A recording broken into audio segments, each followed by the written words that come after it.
Seja bem-vindo! Não esqueça de inscrever-se no canal, ative o sininho para receber todas as notificações, avalie e compartilhe. Mero Cristianismo. Autor C.S. Lewis. Livro 3. Capítulo 5. Moralidade sexual. Vamos considerar agora a moralidade cristã no que diz respeito ao sexo, o que os cristãos chamam de castidade.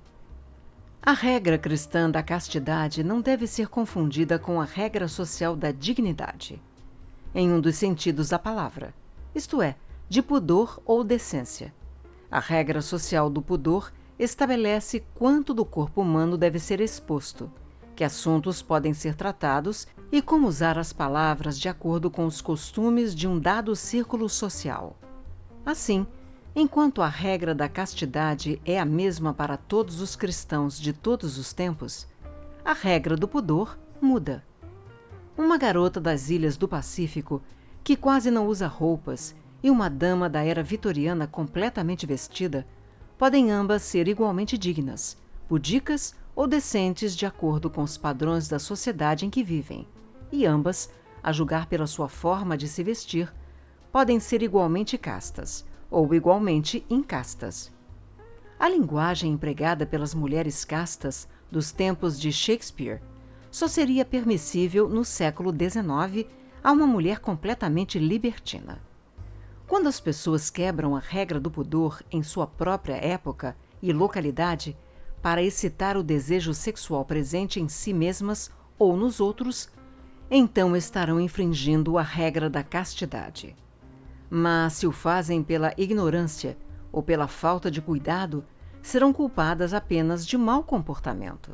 Quando, como acontece muitas vezes, elas quebram tais regras de forma contestadora para chocar ou constranger os demais.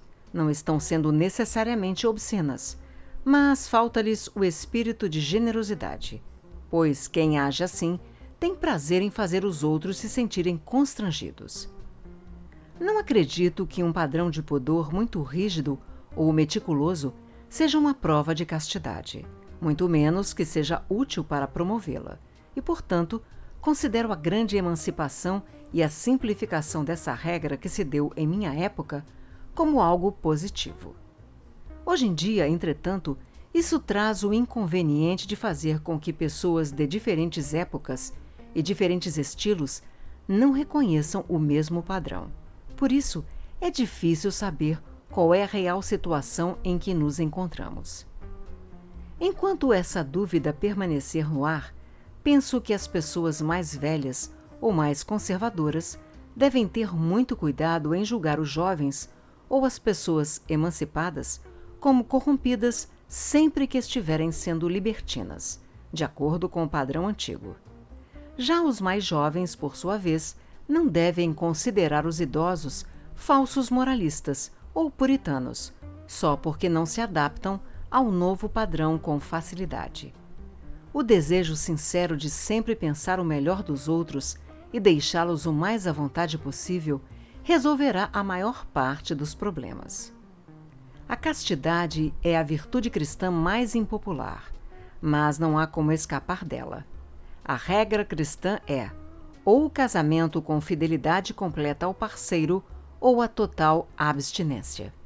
Mas isso é tão difícil e contrário aos nossos instintos que, obviamente, ou o cristianismo está errado ou nosso instinto sexual, como se manifesta hoje, se corrompeu.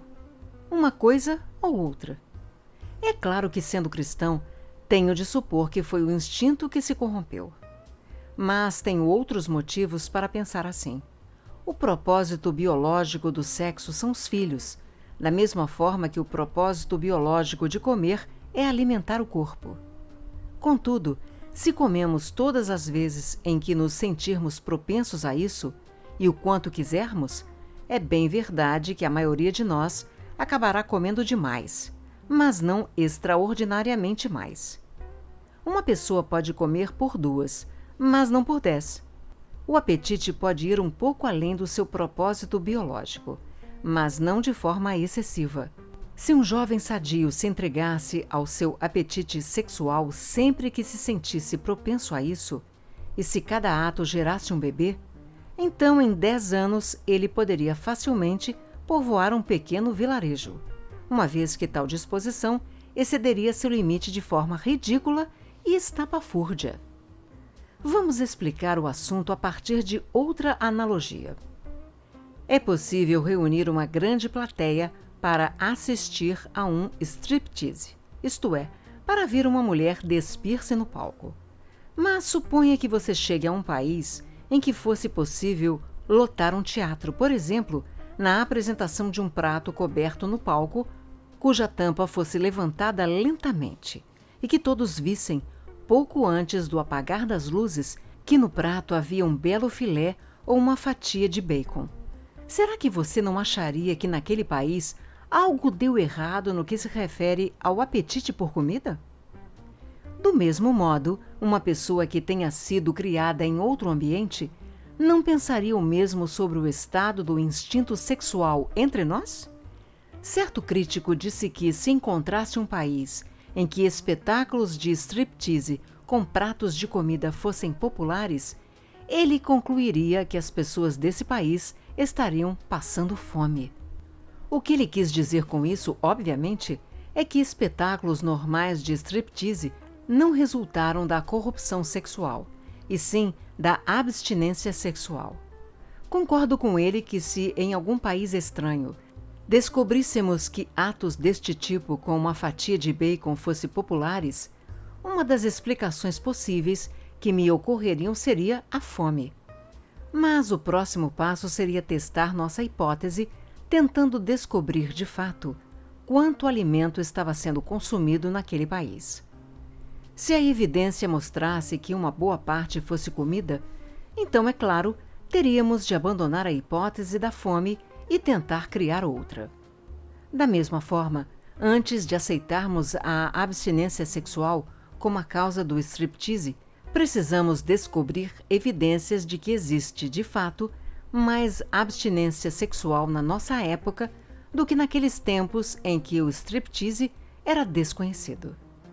Mas é claro que não há tal evidência. Os contraceptivos tornaram a gratificação sexual muito menos custosa dentro do casamento e muito mais segura fora dele do que jamais antes, e a opinião pública é menos hostil a uniões ilícitas e a perversões do que tem sido desde os tempos do paganismo. Tampouco a hipótese da fome é a única que podemos imaginar. Todos sabem que o apetite sexual, da mesma forma que nossos demais apetites, cresce à medida que nos entregamos a ele. Pessoas que estão passando fome podem pensar muito em comida, mas o mesmo vale para os glutões. Tanto as pessoas saciadas quanto as famintas gostam de estímulos novos. Aqui vai um terceiro ponto. Há bem poucas pessoas que querem comer coisas que não sejam comida de verdade e fazer coisas com a comida em vez de comê-la. Em outras palavras, as perversões do apetite por comida são raras, mas as perversões quanto ao instinto sexual são inúmeras, difíceis de curar e tenebrosas. Lamento ter de entrar em todos esses detalhes, mas é preciso. A razão para isso é que você e eu fomos alimentados cotidianamente pelos últimos 20 anos com mentiras consolidadas sobre o sexo. Tivemos de ouvir até cansar que o desejo sexual não difere de nenhum outro desejo natural, e que, se ao menos abandonarmos a tola e velha ideia vitoriana de abafar o assunto, tudo neste jardim será maravilhoso. Mas isso não é verdade. No momento em que examinamos os fatos e nos distanciamos da propaganda, vemos que a coisa não é assim. Dizem que o sexo se tornou um problema grave porque o assunto foi considerado tabu. Mas nos últimos 20 anos, isso deixou de ser verdade. Falou-se sobre ele o tempo todo. Entretanto, o caos continua imperando. Se o silêncio fosse a causa do problema, discutir o assunto seria a solução, mas não foi o que aconteceu. Penso que o que acontece é o contrário. Acredito que a humanidade o tenha abafado originalmente porque nele já imperava esse caos. Os modernos estão sempre falando que o sexo não é algo de que se deva ter vergonha. E eles podem estar querendo dizer duas coisas. Não há motivos para se envergonhar do fato de que a raça humana se reproduz dessa forma, nem do fato de que isso proporciona prazer. Se eles querem dizer isso, estão certos. É isso mesmo que o cristianismo diz. O problema não é o ato em si, nem o prazer. Os velhos mestres cristãos dizem que se o homem nunca tivesse caído, o prazer sexual não seria menor do que é agora. Na verdade, seria maior. Sei que alguns cristãos, meio confusos, falam como se o cristianismo achasse que o sexo, o corpo ou o prazer são coisas ruins, mas eles estão errados. O cristianismo é praticamente a única das grandes religiões que aprova completamente o corpo, que crê que a matéria é boa, que Deus mesmo tem assumido um corpo humano, que algum tipo de corpo nos será dado até mesmo no céu e que essa será uma parte essencial da nossa felicidade, beleza ou energia. O cristianismo glorificou o casamento mais do que qualquer outra religião, e quase todos os poemas de amor mais arrebatadores do mundo foram produzidos por cristãos. Se alguém disser que o sexo é em si algo ruim, o cristianismo irá contradizê-lo imediatamente. Mas é claro que, quando as pessoas dizem que o sexo não é nada de que se deva ter vergonha, eles também podem estar querendo dizer que o estado em que o instinto sexual se encontra atualmente não é nada do que se tenha de ter vergonha. Se eles querem dizer isso, penso que estejam errados. Na verdade, acredito que temos todos os motivos para nos sentir envergonhados. Não há nada de vergonhoso em apreciar a comida, mas seria vergonhoso se as pessoas fizessem da comida o interesse central de suas vidas e passassem o tempo todo contemplando fotos de pratos a ponto de ficar com água na boca e estalando os lábios. Não estou dizendo que você e eu sejamos individualmente responsáveis pela atual situação. Nossos ancestrais nos legaram organismos que, sob esse aspecto, são pervertidos, e nós fomos criados rodeados pela propaganda em prol da perversão. Há pessoas que querem manter nosso instinto sexual inflamado para ganhar dinheiro à nossa custa. Porque, é claro, uma pessoa obcecada nunca resiste a um bom marketing. Deus conhece nossa situação e não vai nos julgar como se não tivéssemos dificuldades para superar. O que importa é a sinceridade e perseverança em nossa vontade de superá-las. Para sermos curados, precisamos desejar ser curados. Todo aquele que pede socorro com sinceridade será socorrido. Mas para muitas pessoas modernas, até o desejar é difícil. É fácil pensar que desejamos algo sem o desejarmos realmente. Um cristão famoso certa vez disse que, quando era jovem, orava constantemente por castidade.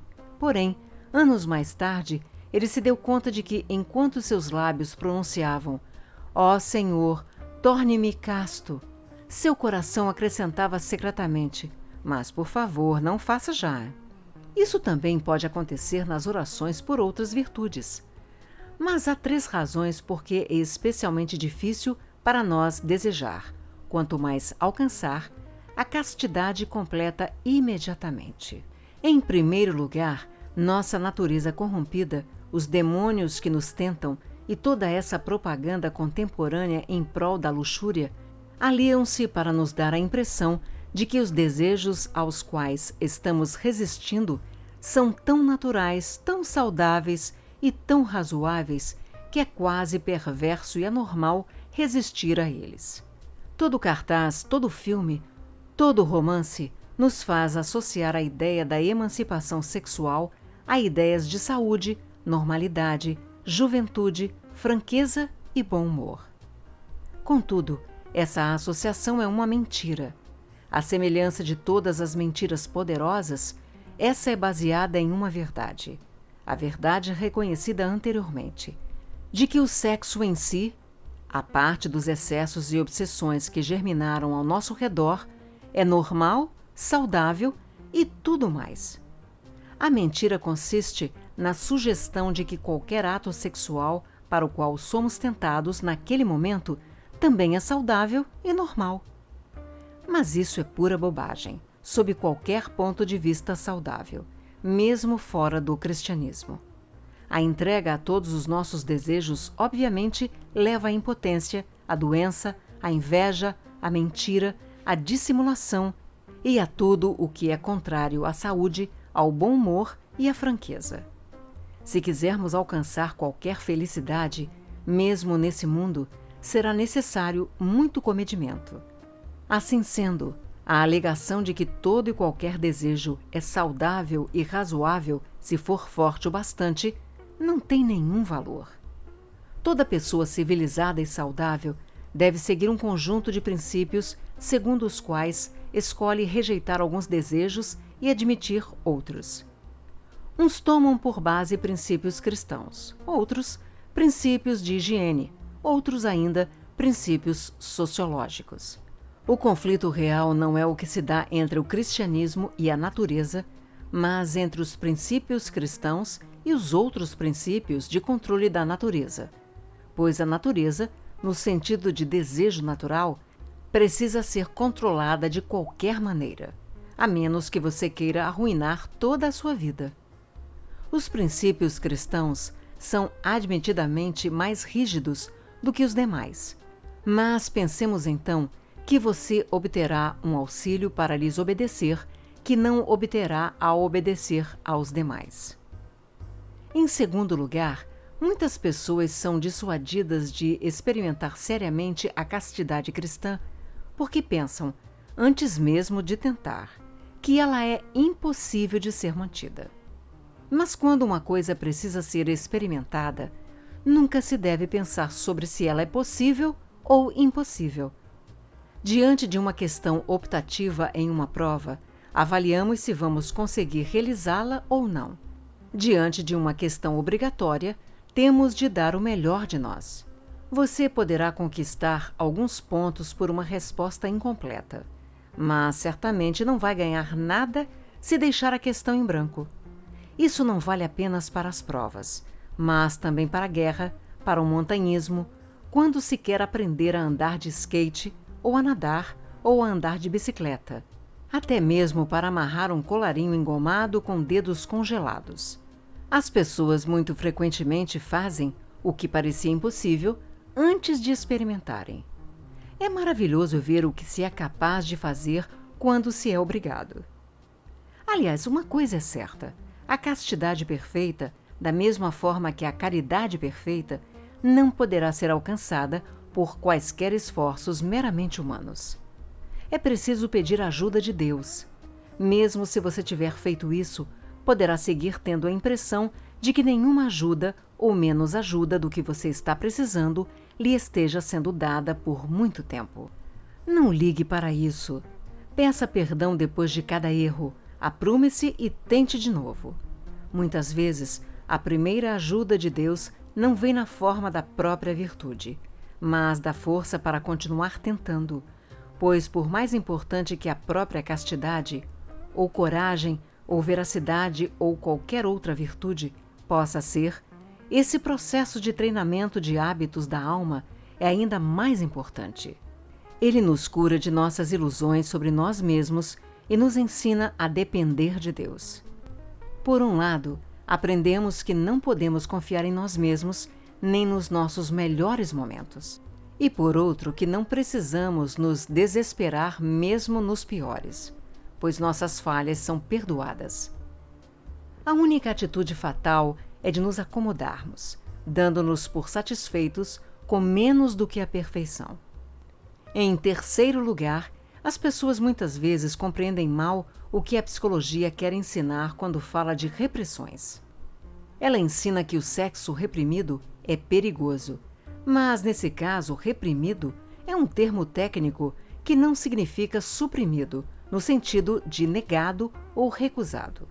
Um desejo ou pensamento reprimido é aquele que foi lançado no subconsciente, normalmente em idade muito tenra, e agora só pode se apresentar à memória de uma forma disfarçada e irreconhecível.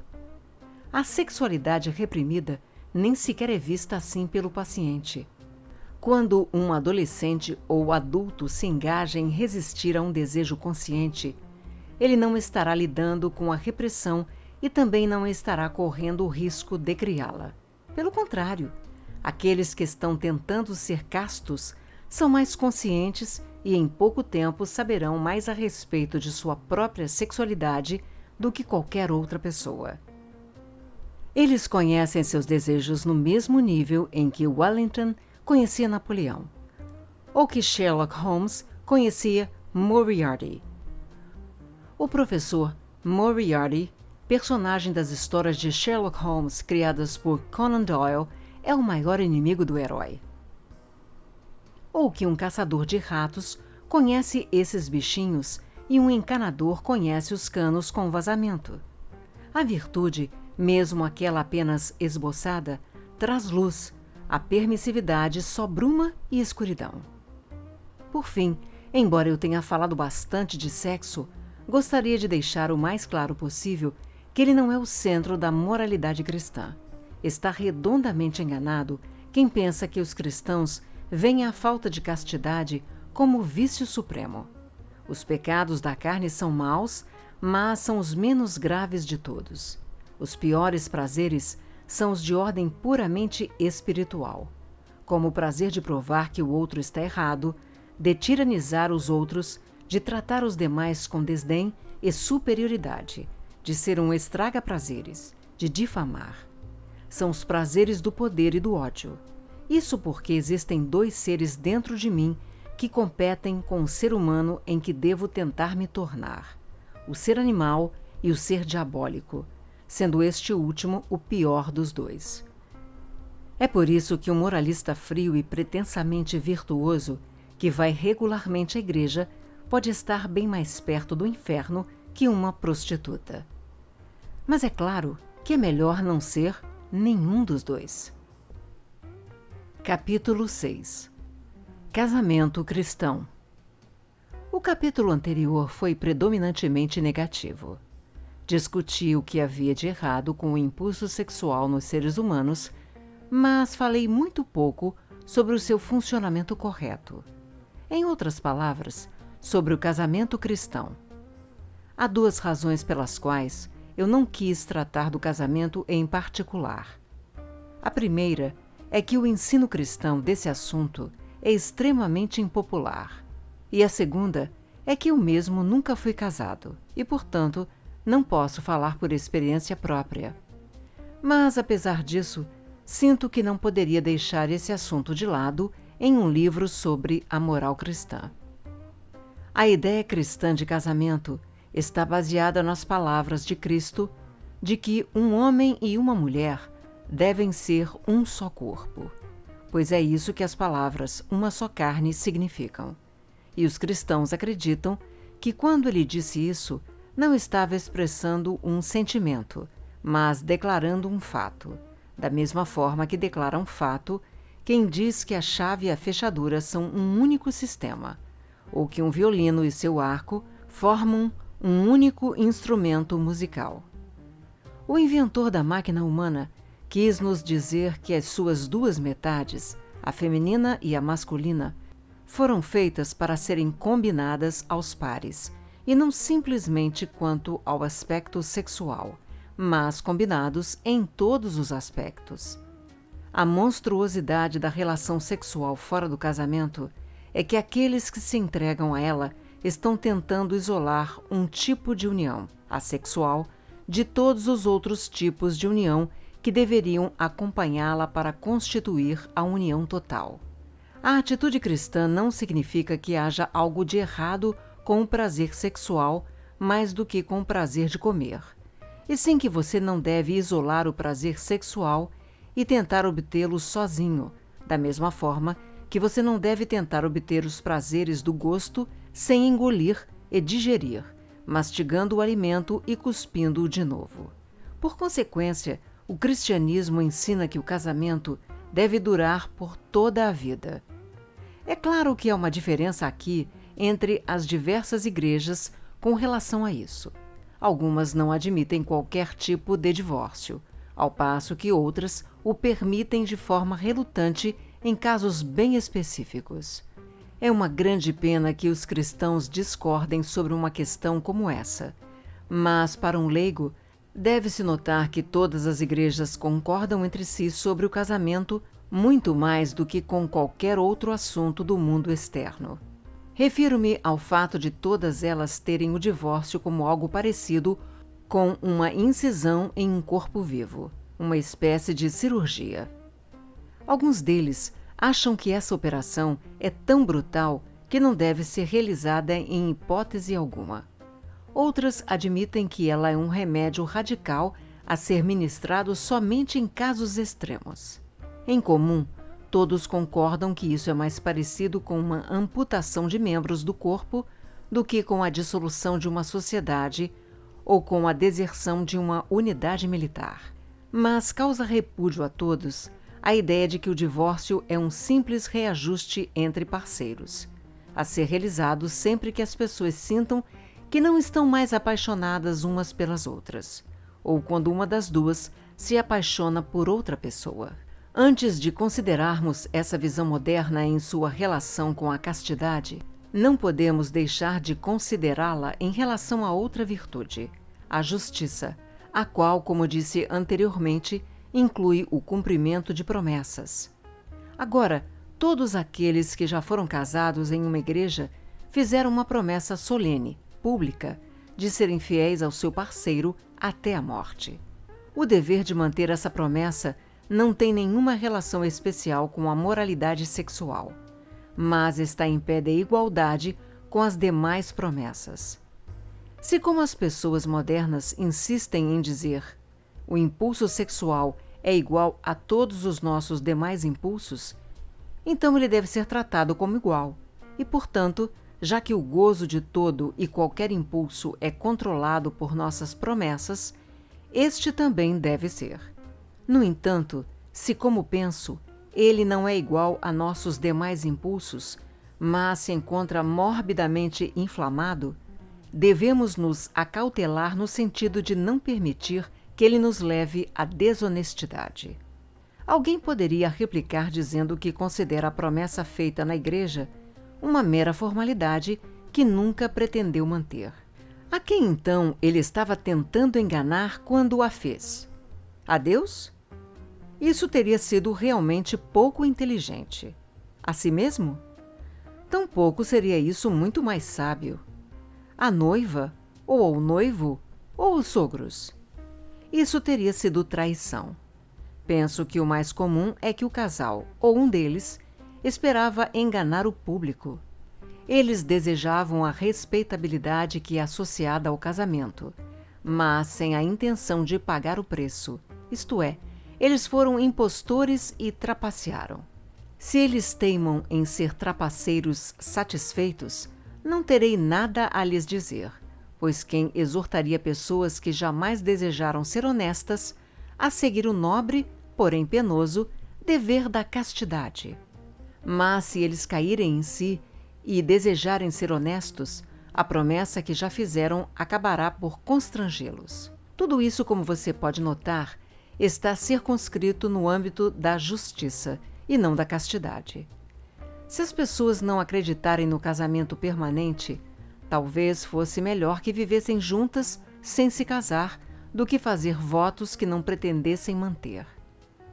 É verdade que vivendo juntas, sem se casar, elas serão culpadas, aos olhos cristãos, de fornicação, mas um erro não compensa o outro, ou seja, a falta de castidade não é amenizada se acrescentamos a ela o perjúrio. A ideia de que estar apaixonado é a única razão para permanecer casado realmente não deixa espaço para o casamento como contrato ou promessa. Se o amor for tudo, então a promessa não pode acrescentar nada. E se não acrescenta nada, então não pode ser feita. O curioso é que os próprios amantes, enquanto permaneceram realmente apaixonados, sabem disso melhor do que aqueles que falam muito sobre o amor. Como Chesterton destacou, pessoas apaixonadas têm a tendência natural de se amarrarem com promessas. Haja vista que as canções de amor por todo o mundo estão cheias de juras de fidelidade eterna. A lei cristã não exige do amor algo que é alheio à sua natureza. Exige apenas que os amantes levem a sério algo que a própria paixão os anima a fazer. E é claro que a promessa, que foi feita quando estava apaixonado e porque estava apaixonado, de ser fiel à amada até a morte, me induz ao compromisso de ser fiel mesmo quando a paixão for embora. Uma promessa tem de ser sobre ações que eu tenho condições de realizar. E ninguém pode prometer sentir algo para sempre, como não é possível prometer deixar de ter dores de cabeça ou de sentir fome. Mas qual, se me permite perguntar, seria a utilidade de manter duas pessoas juntas se estas deixaram de estar apaixonadas? Há muitos motivos claros e sociais. Por exemplo, para prover um lar para as crianças, para proteger a mulher, que provavelmente sacrificou ou prejudicou a sua própria carreira ao se casar, de ser descartada sempre que o homem se cansar dela. Mas há outra razão da qual estou convencido, embora eu a ache um pouco difícil de explicar. É difícil porque tanta gente não consegue se dar conta de que, quando B é melhor do que C, A deve ser bem melhor do que B. Normalmente as pessoas gostam de pensar em termos de bom e ruim, mas não de bom, melhor e o melhor de todos, ou de ruim, pior e o pior de todos. Elas querem saber se você julga que o patriotismo é algo bom, se você responder que é bem melhor do que o egoísmo individual, mas que é inferior à caridade universal e que é preciso dar lugar à caridade universal. Quando as duas coisas entrarem em conflito, vão dizer que você está sendo evasivo. Elas querem saber o que você pensa sobre o duelo. Se você responder que é bem melhor perdoar uma pessoa do que duelar com ela, mas que um duelo é melhor do que a inimizade perpétua que se expressa em esforços secretos de derrubar o oponente, elas se queixam de que você não lhes deu uma resposta franca e direta. Espero que ninguém cometa esse equívoco quanto ao que eu vou dizer agora. O que chamamos de estar apaixonado é um estado de graça e, sob vários aspectos, ele é benéfico para nós, uma vez que nos ajuda a nos tornar generosos e corajosos, abrindo os nossos olhos não apenas para a beleza da pessoa amada, mas para todo tipo de beleza, e fazendo com que domemos nossa sexualidade meramente animal. Especialmente no começo, nesse sentido, o amor é o grande conquistador do desejo. Ninguém em sã consciência negaria que estar apaixonado é bem melhor do que a sensualidade comum ou o frio egocêntrico. Mas, como eu disse anteriormente, a coisa mais perigosa que você pode fazer é pegar qualquer impulso da nossa própria natureza e estabelecê-lo como a coisa que deve ser seguida a todo custo. Estar apaixonado é algo bom, mas não é a melhor coisa do mundo. Há muitas outras coisas piores do que isso, mas também há coisas bem melhores. Você não pode tornar o estar apaixonado o fundamento de toda a sua vida. Trata-se de um sentimento nobre, mas que não deixa de ser apenas um sentimento. Não se pode partir do pressuposto de que algum sentimento perdure com força total, nem mesmo que perdure. O conhecimento pode durar, os princípios podem durar, os hábitos podem durar, mas os sentimentos são instáveis. E, de fato, seja o que for que as pessoas possam dizer, o estado que se chama de apaixonado normalmente não perdura. Se o final dos contos de fada, e viveram felizes para sempre, for tomado no sentido de que eles se sentiram ao longo dos 50 anos seguintes da mesma forma que se sentiram antes de se casarem, então isso nunca foi e nem será verdade, e seria altamente indesejável se fosse. Quem poderia suportar viver nesse enlevo mesmo por 5 anos? O que seria do seu trabalho, do seu apetite, do seu sono, de suas amizades? Mas é claro que deixar de estar apaixonado não precisa significar deixar de amar. Amar, nesse segundo sentido, como algo distinto de estar apaixonado, não é meramente um sentimento. Trata-se de uma profunda unidade, mantida pela vontade e fortalecida deliberadamente pelo hábito, reforçada pela graça, no caso dos matrimônios cristãos, que ambos os parceiros pedem a Deus e dele recebem. É perfeitamente possível que eles sintam esse amor um pelo outro, mesmo naqueles momentos em que algo no outro lhes desagrada, da mesma forma que você ama a si mesmo quando algo em você lhe desagrada. Conseguem manter esse amor aceso mesmo quando, caso se descuidassem, facilmente se apaixonariam por outra pessoa. Estar apaixonado foi o primeiro passo para eles prometerem fidelidade um ao outro, e o amor, que é mais sereno, permite-lhes cumprir a promessa. É esse amor o combustível que faz o motor do casamento funcionar. Estar apaixonado foi a ignição que deu a partida. Você tem liberdade para discordar de mim e dizer: ele mal sabe do que está falando, já que não é casado.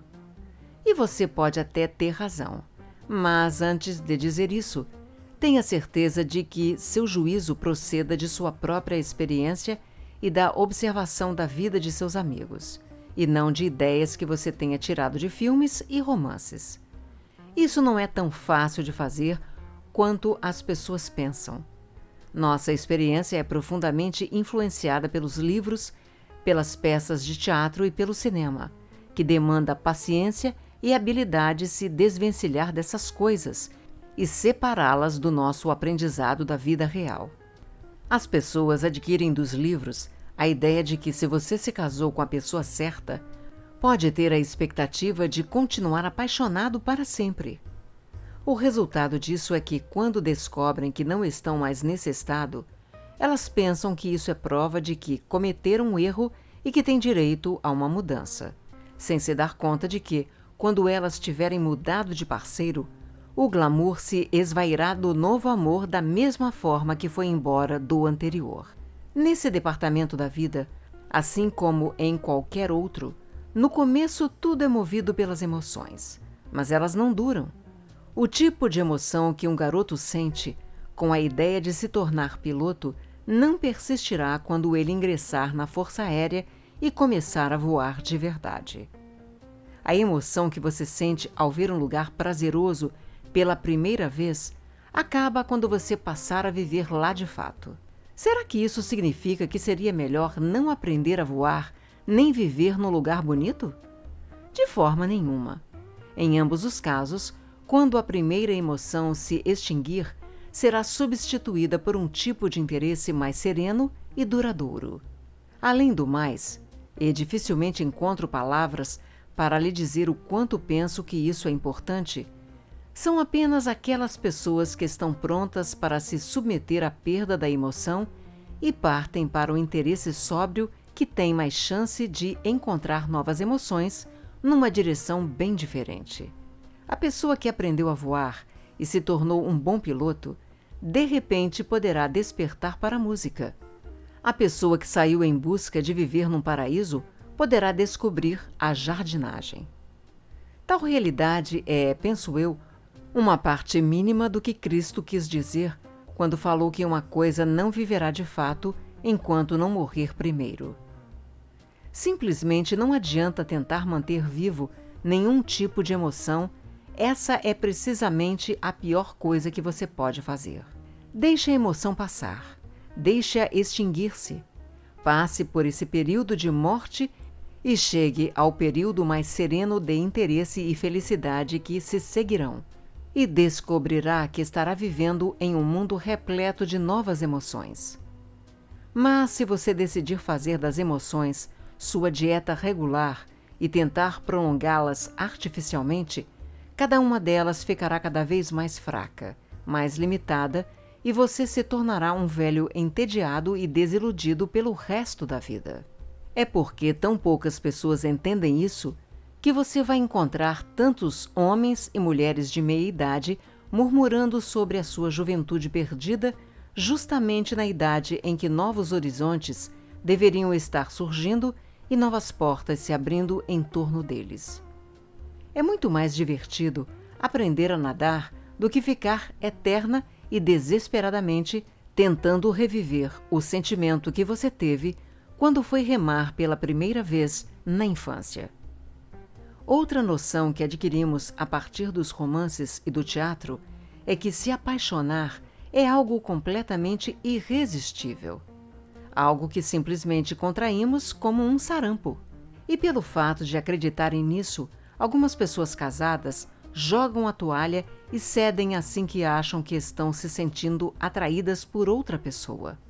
Mas estou propenso a crer que essas paixões irresistíveis são bem mais raras na vida real do que nos livros, ao menos quando se trata de adultos. É natural que, encontrando uma pessoa que é bonita, inteligente e simpática, admiremos e amemos essas qualidades que ela possui.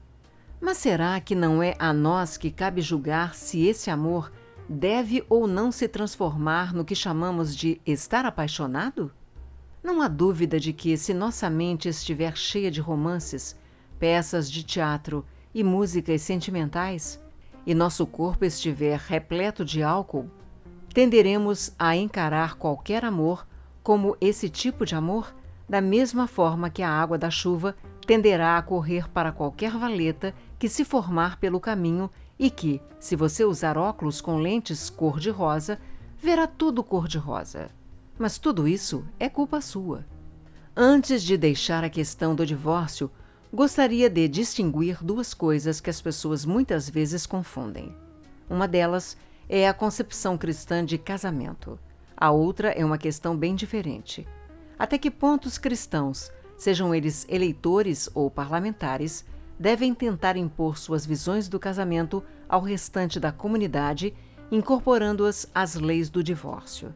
Uma grande quantidade de pessoas parece pensar que, se alguém é cristão, deve então dificultar o divórcio para todas as pessoas. Não penso assim.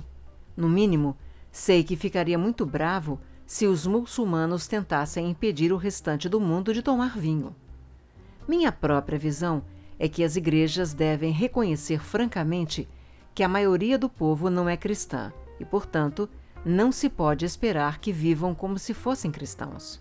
Devem haver dois tipos diferentes de casamento.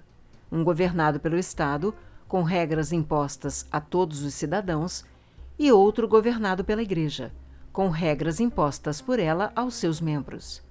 A distinção deve ser bem clara, de modo que uma pessoa saiba distinguir casais que estão casados, no sentido cristão, daqueles que não o são. Até aqui, tratamos da doutrina cristã sobre a permanência do casamento. Mas ainda precisamos tratar de outro assunto, este ainda menos popular. As esposas cristãs prometem obedecer aos seus maridos, e no casamento cristão, disse que o homem deve ser o cabeça. Duas questões emergem daí. Uma, por que a necessidade de um cabeça? Por que não a igualdade? A necessidade de haver um cabeça é derivada da ideia de que o casamento é permanente. É claro que, desde que o marido e a esposa estejam de acordo, não há necessidade de um cabeça, e podemos esperar que esse seja o estado normal das coisas no casamento cristão. Mas o que fazer quando há um desacordo real? É claro que se deve conversar sobre o assunto, mas estou pressupondo que eles já tenham feito isso e, mesmo assim, não tenham chegado a um acordo. O que fazer nesse caso? Eles não têm como decidir por voto majoritário. Certamente, apenas uma ou outra destas duas coisas pode acontecer. Ou eles têm de se separar e cada um segue seu próprio caminho, ou algum dos dois terá um voto de Minerva, ou seja, um deles dará o voto que decidirá a situação. Se o casamento é permanente, uma ou outra parte deve, em última instância, ter o poder de decidir a política da família, pois não é possível ter uma associação permanente sem uma constituição. Segunda, por que essa função familiar deve ser realizada pelo homem? Se há necessidade de um cabeça, por que seria o homem? Bem, para começo de conversa, será que há algum desejo sério de que seja a mulher? Como eu disse, não sou casado, mas até onde posso ver, nem mesmo a mulher, que deseja ser o cabeça da sua própria casa, normalmente admira que isso aconteça na casa do vizinho. É mais provável que ela diga: pobre senhor fulano, não entendo como ele pode deixar aquela mulher horrorosa mandar nele daquele jeito. Também não acho que ela ficaria muito lisonjeada quando alguém mencionasse o seu próprio papel de comando. Deve haver algo pouco natural nas mulheres comandando os seus maridos, pois elas próprias se envergonham disso e desprezam os maridos que são frouxos. Mas há outra razão, e aqui vou falar com toda franqueza a partir da minha condição de solteiro, pois essa razão pode ser mais clara a partir de fora do que de dentro. As relações da família para com o mundo externo, o que pode ser chamado de política externa, deve depender em última instância do homem, porque ele deve ser, e normalmente é, muito mais justo com as pessoas de fora. Uma mulher luta, em primeira instância, pelos seus próprios filhos e pelo marido contra o resto do mundo. É natural que para ela, e até certo ponto com razão, suas reivindicações se sobreponham a todas as demais demandas, uma vez que ela é a curadora de seus próprios interesses. O papel do marido é o de cuidar para que essa preferência natural dela não consiga prevalecer. Ele tem a última palavra para proteger as outras pessoas do patriotismo familiar intenso de sua esposa. Se alguém duvida disso, permita-me fazer uma simples pergunta.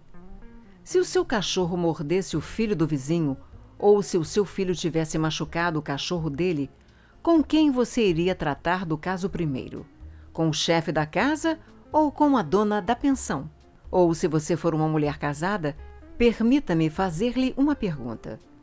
Por mais que admire o seu marido, você não diria que a pior falha dele é a tendência de não defender os direitos da família contra os vizinhos de forma não intensa, como você gostaria? Que ele é um pouco sossegado demais? Capítulo 7. Perdão. Eu disse no capítulo anterior que a castidade é a menos popular das virtudes cristãs. Mas já não tenho tanta certeza disso. Acho que há outra ainda mais impopular. Ela está estabelecida na regra cristã. Ame ao próximo como a si mesmo, porque na moral cristã o seu próximo inclui o seu inimigo, e assim temos de encarar o terrível dever de perdoar nossos inimigos. Todo mundo diz que o perdão é uma atitude maravilhosa, até que tenham algo para perdoar, como tivemos durante a guerra. Nessas horas, só de tocar no assunto, as pessoas reagem com gritos de revolta. Não está em jogo se elas pensam que esta seja uma virtude muito elevada ou difícil. Na verdade, para essas pessoas ela é detestável e desprezível. Esse tipo de conversinha me dá náusea, dizem. E metade das pessoas se vira logo para me perguntar: como você acha que seria ter de perdoar a Gestapo se você fosse um polonês ou um judeu? Eu também me faço essa pergunta com frequência. Da mesma forma que quando o cristianismo me diz para não negar minha religião, nem mesmo para me salvar da morte pela tortura, pergunto-me muitas vezes o que faria se as coisas chegassem a esse ponto. Não estou tentando lhe dizer neste livro o que eu faria. É possível que eu faça muito pouco. Estou tentando lhe mostrar o que é o cristianismo. Eu não inventei. E bem dali, no seu âmago, encontro as palavras: perdoa as nossas dívidas, assim como nós perdoamos aos nossos devedores. Não há a menor brecha para se concluir que nos é oferecido perdão em quaisquer outros termos. Está perfeitamente claro que, se não perdoarmos, não seremos perdoados. Não há alternativa quanto a isso. Então, o que fazer? De qualquer forma, não é nada fácil, mas penso que há duas coisas que possamos fazer para facilitar as coisas. Se você quiser aprender matemática, não vai começar pelo cálculo diferencial e integral, mas pela aritmética. Da mesma forma, se realmente, mas tudo depende de querer de verdade, desejamos aprender a perdoar, talvez seja melhor começar por algo mais fácil do que a Gestapo. Você poderia começar perdoando seu marido, ou sua esposa, ou seus pais, ou seus filhos, ou o suboficial mais próximo, por algo que eles fizeram ou disseram na semana passada. Isso provavelmente já vai demandar bastante tempo. E, em segundo lugar, devemos tentar entender o que exatamente significa amar o seu próximo como a si mesmo. Devo amá-lo como a mim mesmo. Muito bem. Como exatamente eu me amo? Agora que começo a pensar sobre isso, não tenho exatamente predileção ou sinto afeição por mim mesmo e nem sempre gosto da minha própria companhia. Assim, aparentemente ame o seu próximo não quer dizer tenha carinho por ele ou considere-o simpático. Eu deveria ter percebido isso antes, porque, é claro, não conseguimos gostar de alguém por força de vontade. Será que eu me sinto bem comigo mesmo e me acho um cara legal? Bem, temo que às vezes sim, e esses sem dúvida são os meus piores momentos. Mas não é por isso que eu me amo. Na verdade, é o contrário. Meu amor próprio faz com que eu me ache um cara legal. Mas me achar um cara legal não é um motivo de eu me amar. Assim, amar meus inimigos também parece não significar que nós os achemos legais. E isso é um enorme alívio, pois uma boa parcela das pessoas imagina que perdoar nossos inimigos significa supor que eles não são tão maus assim, quando está mais do que claro que eles o são. Vamos dar um passo adiante. Nos meus momentos mais sóbrios, além de não me considerar um sujeito legal, sei que sou um sujeito bem perverso. Reconheço algumas das coisas que já fiz com horror e asco. Assim, aparentemente, estou autorizado a ter asco e odiar algumas coisas que meus inimigos fazem. Agora que estou pensando sobre isso, lembro-me de alguns professores cristãos que me disseram há muito tempo que devo odiar as ações de uma pessoa má, mas não a pessoa má. Ou, como eles diriam, odiar o pecado, mas não o pecador. Por muito tempo, considerei essa uma distinção ingênua e enganosa, pois como é que você poderia odiar o que uma pessoa fez sem odiá-la? Mas, anos depois, ocorreu-me que havia um homem com o qual eu estava fazendo isso o tempo todo, eu mesmo. Por mais que eu possa desgostar de minha própria covardia, prepotência ou avareza, continuo a me amar. Nunca tive a menor dificuldade quanto a isso. Na verdade, o real motivo pelo qual eu detestava essas coisas era porque eu amava esse homem. Era só porque eu me amava que ficava triste por ser o tipo de pessoa que fazia aquelas coisas. Consequentemente, o cristianismo não quer que reduzamos nem por 1 milímetro o ódio que sentimos pela crueldade e pela traição. Devemos mesmo odiar essas atitudes. Não é preciso retirar nenhuma palavra que dissemos sobre elas. Mas ele deseja que nós odiemos as coisas em si, ou seja, devemos ficar tristes porque a pessoa fez tais coisas e esperar, se isso for possível, que de alguma forma, em algum momento e lugar, ela possa ser curada e voltar a ser humana. Faça o seguinte teste. Suponha que alguém leia uma história de atrocidades hediondas no jornal. Em seguida, que um acontecimento sugerisse que a história não era bem verdade, ou não fosse tão atroz quanto pareceu. Será que a sua primeira reação seria dizer: graças a Deus que eles não foram tão ruins assim? Ou seria a de ficar decepcionado e disposto a apegar-se à primeira versão pelo puro prazer de poder pensar muito mal dos seus inimigos? Se for a segunda alternativa, então temo que será o primeiro passo em um processo que, se levado às últimas consequências, nos transformará em demônios. Percebe que quem age assim começa a desejar que a escuridão fosse um pouco mais sombria? Se cedermos a esse desejo, desejaremos enxergar o crepúsculo como escuridão e depois a própria claridade como trevas. Por fim, passaremos a insistir em ver tudo, Deus, nossos amigos e inclusive nós mesmos, como maldosos e sem condições de parar essa trajetória, estaremos presos para sempre a um universo de puro ódio. Vamos agora dar um passo além. Será que amar os nossos inimigos significa deixar de puni-los? Não, pois amar a mim mesmo também não significa que eu não devesse me submeter à punição, ou mesmo à morte.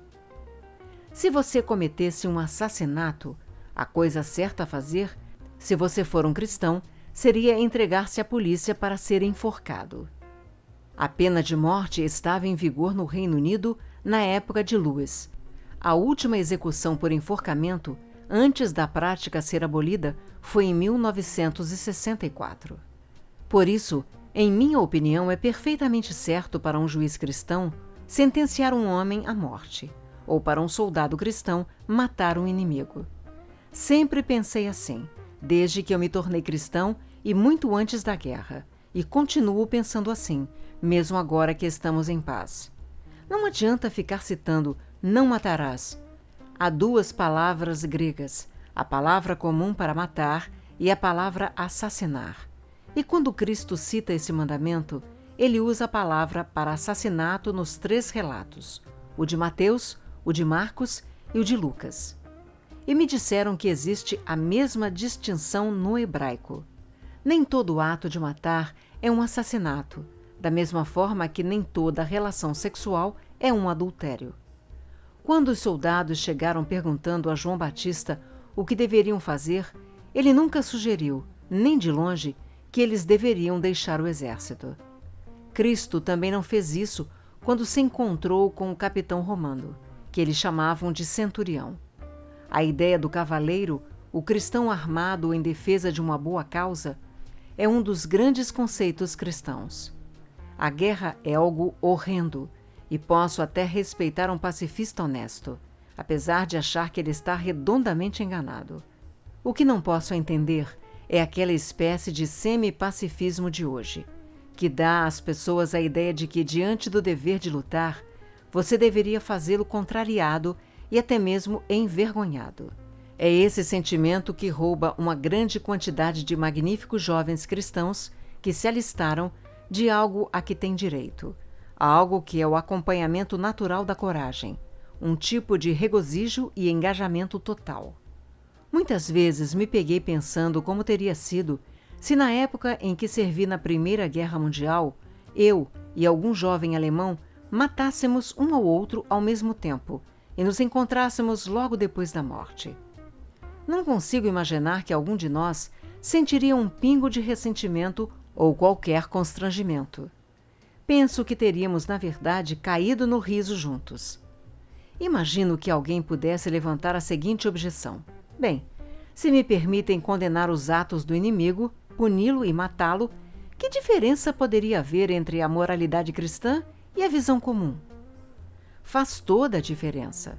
Lembre-se que nós, cristãos, pensamos que as pessoas vivem para sempre, portanto, o que realmente importa são aquelas pequenas marcas ou distorções na parte de dentro, no âmago da alma, que irão transformá-lo, no longo prazo, em uma criatura celestial ou infernal.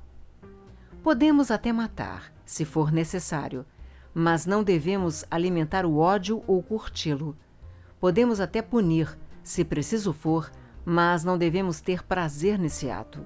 Em outras palavras, algo dentro de nós, o ressentimento, o desejo de revanche, deve ser simplesmente aniquilado. Não quero dizer com isso que alguém seja capaz de decidir que jamais vai ter tais sentimentos de novo, pois não é assim que as coisas funcionam. Quero dizer que toda vez que isso vier à tona, no dia a dia, ano após ano, por toda a nossa vida, devemos reprimi-lo. Trata-se de um trabalho árduo, mas que não é impossível. Mesmo se a guerra nos leva a matar e a punir, o nosso dever é sentir com relação ao inimigo o mesmo sentimento que teríamos conosco, desejando que ele não fosse mau, esperando que ele possa, nesta vida ou na próxima, ser curado. Em suma, desejar-lhe bem. É isso que a Bíblia quer dizer quando diz que devemos amá-lo, desejando-lhe o bem, não tendo simpatia por ele, nem dizendo que ele é legal quando não é. Admito que isso signifique que devo amar pessoas que não são nada amáveis. Mas pergunto-me, será que nós mesmos temos algo de amável? Ou nos amamos porque, na verdade, amamos nosso eu? A intenção de Deus é que amemos todos os eus, da mesma forma e pelo mesmo motivo. Mas Ele já nos deu o resultado certo da conta para depois nos ensinar como ela funciona. Então, resta-nos ir em frente e aplicar a mesma regra aos demais entes humanos. E isso será mais fácil se nos lembrarmos de que é assim que Ele nos ama, não por quaisquer qualidades belas ou atrativas que julguemos possuir, mas só porque somos as criaturas dotadas de existência pessoal, pois, na verdade, não há nada em nós digno de amor. Criaturas como nós que, na verdade, encontram tanto prazer no ódio que abrir mão dele é tão difícil quanto se abster da cerveja ou do cigarro. Capítulo 8 – O Grande Pecado. Estou chegando agora àquela parte da moral cristã que vai distingui-la mais nitidamente de todas as outras morais. Há um vício do qual ninguém no mundo está livre, que todas as pessoas no mundo abominam quando o notam na outra pessoa, e de que dificilmente alguém, exceto um cristão, jamais se imagina culpado. Já ouvi pessoas admitirem que são mal-humoradas ou que não conseguem se controlar com relação às mulheres ou à bebida, ou até mesmo que são covardes. Acho que nunca vi um não-cristão assumir esse vício. E, ao mesmo tempo, raríssimas vezes encontrei alguém que não fosse cristão mostrar-se tolerante com relação a esse vício nos outros. Não há defeito que torne uma pessoa menos popular e nenhum do qual tenhamos menos consciência do que esse vício. E quanto mais nós o temos, mais o detestamos nos outros. O vício a que me refiro é o orgulho ou a presunção, e a virtude oposta a ele, na moral cristã, é chamada de humildade. Você deve se lembrar de que, quando falei da moralidade sexual, eu o alertei para o fato de que ela não era o centro da moral cristã. Bem, agora chegamos a esse ponto central. De acordo com os mestres cristãos, o pecado capital, o mal supremo, é o orgulho. A falta de castidade, a raiva, a avareza, a bebedice e tudo o mais são meras fichinhas em comparação. Foi pelo orgulho que o diabo se tornou o diabo. O orgulho leva a todos os outros vícios. Trata-se do estado da mente completamente contrário a Deus. Parece que estou exagerando? Se você acha isso, sugiro que pense melhor. Destaquei há pouco tempo que quanto mais orgulhosa for uma pessoa, mais ela detesta o orgulho nas outras. Na verdade, se você quiser descobrir o quanto é orgulhoso, a forma mais fácil de fazê-lo é perguntar-se: quanto eu detesto quando outras pessoas me inferiorizam ou se recusam a me dar atenção, ou dão palpite, ou são condescendentes comigo, ou são exibidas. O ponto em questão é que o orgulho de cada pessoa está concorrendo com o orgulho de todos os demais. É porque eu quis ser o destaque da festa que estou tão chateado que outra pessoa o tenha sido. Dois bicudos não se bicam. O que essa frase evidencia é que o orgulho é essencialmente competitivo, e o é por sua própria natureza, enquanto os demais vícios são competitivos apenas, por assim dizer, por acidente. O orgulho não tem prazer em ter algo, mas apenas em ter mais do que o próximo. Dizemos que as pessoas são orgulhosas de serem ricas, ou inteligentes, ou belas, mas elas não são. Elas se orgulham de serem mais ricas, mais inteligentes e mais bonitas do que os outros. Se todo mundo se tornasse igualmente rico, inteligente e bonito, não haveria do que se orgulhar. É a comparação que faz uma pessoa orgulhosa, o prazer de estar acima dos demais. Uma vez que o elemento da competição tenha sido eliminado, o orgulho também o será. Por essa razão que sustento que o orgulho é essencialmente competitivo, mas de uma forma que os outros vícios não são. O impulso sexual pode levar dois homens a competir, se ambos desejam a mesma garota. Mas isso só se dá por acidente, uma vez que eles também poderiam ter desejado duas garotas diferentes. Mas um homem orgulhoso vai tomar a sua garota de você não porque ele a deseja, mas apenas para provar a si mesmo que ele é mais homem do que você. A ganância pode levar duas pessoas a competirem, se não tiverem recursos suficientes. Mas o homem orgulhoso, mesmo que tenha mais do que poderia querer, vai tentar conseguir, mas só para afirmar seu poder. Quase todos aqueles males do mundo que as pessoas atribuem à cobiça e ao egocentrismo são, na verdade, muito mais resultado do orgulho. Tomemos como exemplo o caso do dinheiro. A avareza certamente fará com que o homem queira dinheiro para ter uma casa melhor, férias melhores, melhores alimentos e bebidas, mas até certo ponto. O que faz com que uma pessoa que ganhe 10.000 libras por ano fique ansiosa por passar a ganhar 20.000 libras por ano? Uma vez que 10.000 libras vai lhe dar todos os luxos de que uma pessoa possa realmente desfrutar. É o orgulho, o desejo de ficar mais rico do que outro homem rico, e ainda mais, o desejo de poder. Pois é claro que aquilo que o orgulho realmente aprecia é o poder. E não há nada que faça uma pessoa se sentir tão superior aos outros quanto ser ela capaz, e manipulá-los como soldadinhos de chumbo. O que faz uma menina linda espalhar tormento por onde quer que vá para coletar admiradores? Certamente não é o seu instinto sexual, pois esse tipo de garota muitas vezes é frígida. É o orgulho, o que faz com que o líder político ou toda uma nação busque ampliar cada vez mais seus domínios e suas reivindicações. Mais uma vez, o orgulho. O orgulho é competitivo por natureza, e é por isso que vai cada vez mais longe. Se é o caso de eu ser um homem orgulhoso, então, enquanto houver outro em todo o mundo que seja mais poderoso, mais rico ou mais inteligente do que eu, ele será meu rival e meu inimigo. Os cristãos estão certos. O orgulho tem sido a causa principal da desgraça em todas as nações e todas as famílias desde a criação do mundo. Outros vícios podem, às vezes, reunir pessoas. Por exemplo, você pode encontrar camaradagem e risos e gentileza em meio a pessoas bêbadas ou devassas, mas o orgulho sempre significa inimizade.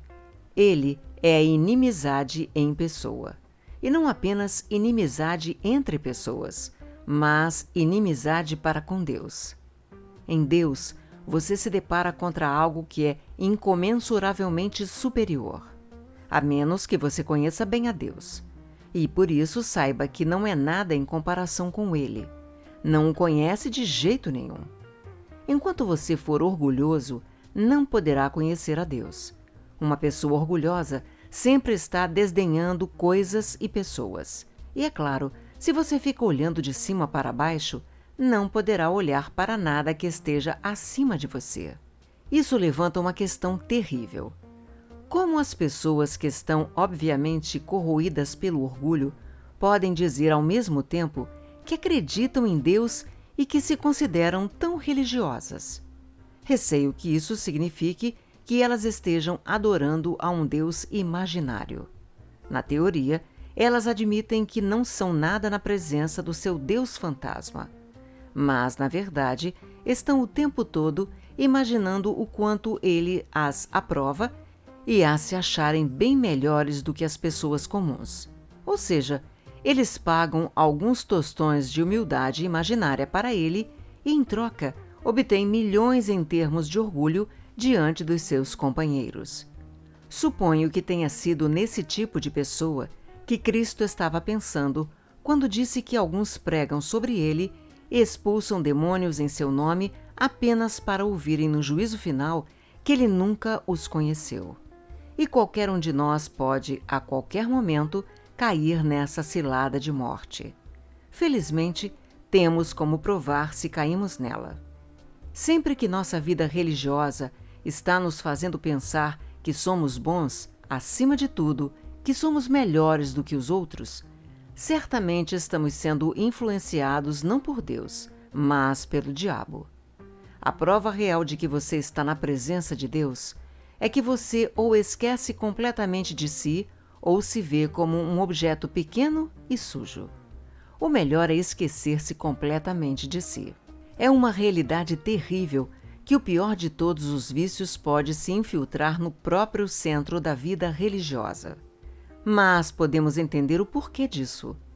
Os outros vícios, menos ruins, vêm da obra que o diabo realiza em nós, em cima da nossa natureza animal, mas esse não vem absolutamente de nossa natureza animal. Ele vem diretamente do inferno. É puramente espiritual e, consequentemente, é bem mais sutil e mortal. Pela mesma razão, o orgulho pode muitas vezes ser usado para derrotar os vícios mais simples. Os professores, na verdade, muitas vezes apelam ao orgulho do aluno, ou como eles preferem dizer, à autoestima, a fim de fazê-lo assumir um bom comportamento. Muita gente já venceu a covardia ou o desejo, ou ainda o mau humor, aprendendo a pensar que essas coisas estão aquém de sua dignidade, isto é, pelo orgulho. O diabo cai na gargalhada e fica muito contente em vê-lo tornando-se casto, cheio de coragem e autocontrole, desde que nesse tempo ele esteja instaurando em nós a ditadura do orgulho. Da mesma forma que ele ficaria bem contente de ver as suas frieiras curadas se lhe fosse permitido, em troca, enviar-lhe câncer. Pois o orgulho é um câncer espiritual, tendo em vista que corrói a própria possibilidade do amor ou do contentamento ou mesmo do bom senso. Antes de finalizarmos esse assunto, tenho de me precaver contra alguns possíveis mal-entendidos. Primeiro, o prazer em ser elogiado não é orgulho. A criança que recebe um tapinha nas costas por ter feito bem a lição, a mulher cuja beleza é elogiada pelo seu amor, a alma salva para a qual Cristo diz muito bem, ficam felizes e devem mesmo ficar, pois nesses casos o prazer não está no que você é, mas no fato de que você agradou alguém a quem queria, e queria com toda razão. O problema começa quando você passa do pensamento "eu agradei, tudo está bem", ao pensamento "que pessoa legal que eu devo ser por ter feito isso". Quanto mais você se agrada de si mesmo e menos se agrada do elogio, pior estará se tornando. Se você só se compraz de você mesmo e não liga a mínima para o elogio, terá chegado ao fundo do poço. É por isso que a vaidade, apesar de ser o tipo de orgulho que aparece mais, é na verdade o tipo menos ruim e mais perdoável. A pessoa vaidosa deseja demais elogio, aplauso e admiração, e está sempre buscando-os. Trata-se de um defeito, mas um defeito infantil, e por incrível que pareça, que envolve humildade, pois mostra que você ainda não está completamente satisfeito com sua admiração própria. Você valoriza as outras pessoas o suficiente para querer que elas olhem para você. Na verdade, você ainda está sendo humano. O orgulho, realmente obscuro e diabólico, vem quando você está tão acostumado a olhar para os outros de cima para baixo que não liga para o que eles pensam de você. É claro que muitas vezes está totalmente certo. Aliás, pode até ser nosso dever não ligar para o que pensam de nós, desde que o façamos pelo motivo certo, a saber, porque damos um valor incomparável ao que Deus pensa. Mas a pessoa orgulhosa tem uma razão diferente para não ligar. Ela diz: por que eu deveria ligar para o aplauso daquela ralé se a opinião dela não vale nada? E mesmo se a opinião dela valesse alguma coisa, desde quando eu sou o tipo de pessoa que fica em busca de elogios como alguma garotinha desprezível em seu primeiro baile. Não, sou uma pessoa equilibrada, adulta, e tudo o que eu fiz foi para satisfazer meus próprios ideais, ou minha consciência artística, ou as tradições de minha família. Ou, em uma palavra, porque eu sou o cara. Se a gentalha gosta disso ou não, o problema é dela. Ela não vale nada para mim. Nesse sentido, o orgulho real profundamente impregnado poderia agir como um teste de vaidade, pois, como disse anteriormente, o diabo adora curar um defeito pequeno, dando-lhe outro grande.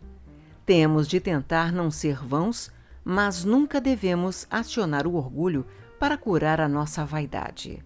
Segundo, dizemos que um homem tem orgulho de seu filho, ou de seu pai, ou de sua escola, ou do regimento. E poderíamos nos perguntar se o orgulho nesse sentido é um pecado. Penso que depende exatamente do que queremos dizer com estar orgulhoso. Muito frequentemente, em frases assim, a expressão tem orgulho de significa tem uma admiração calorosa por. Uma admiração assim, é claro que está muito longe de ser um pecado, mas pode, quem sabe, significar que a pessoa em questão se coloca acima das outras por causa do seu pai distinto ou porque pertence a um regimento ilustre.